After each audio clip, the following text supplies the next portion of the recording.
پھر سوال ہے جی کہ اگر چھوٹے بچے کو بوسہ دے دیا، ماشاء اللہ، چھوٹے بچے کو بوسہ دے دیا تو کیا روزہ ٹوٹ جاتا ہے؟ تو جواب یہ ہے کہ اس سے روزہ نہیں ٹوٹتا۔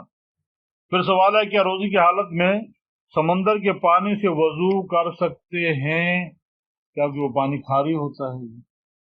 تو اس کا جواب یہ ہے کہ سمندر کے پانی سے، کھاری پانی سے جو ہے وہ وضو کیا جا سکتا ہے اور کلی بھی کی جا سکتی ہے، کوئی حرج نہیں ہے، اسے وضو کرنا جائز ہے۔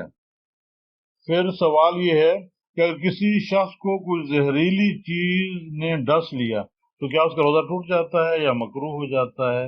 اس کا جواب یہ ہے کہ نہ ٹوٹتا ہے اور نہ روزہ مکروہ ہوتا ہے۔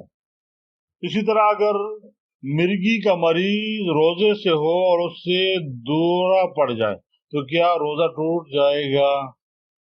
اس کا جواب یہ ہے کہ روزہ اس سے نہیں ٹوٹتا، مرگی کا دورہ پڑنے سے روزہ نہیں ٹوٹتا، چاہے بندہ بے ہوش ہی کیوں نہ ہو جائے۔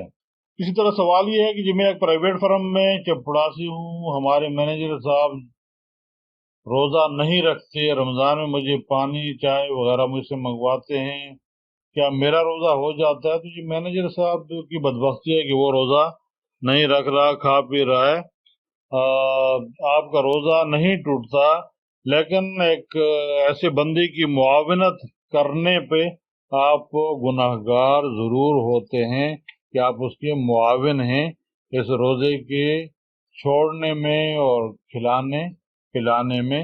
تو کوشش کرے بندہ کہ اگر اس سے ہٹ کر کوئی ملازمت مل سکتی ہو تو ایسے بندے کے ساتھ ملازمت نہیں کرنی چاہیے۔ واللہ عالم بالصواب۔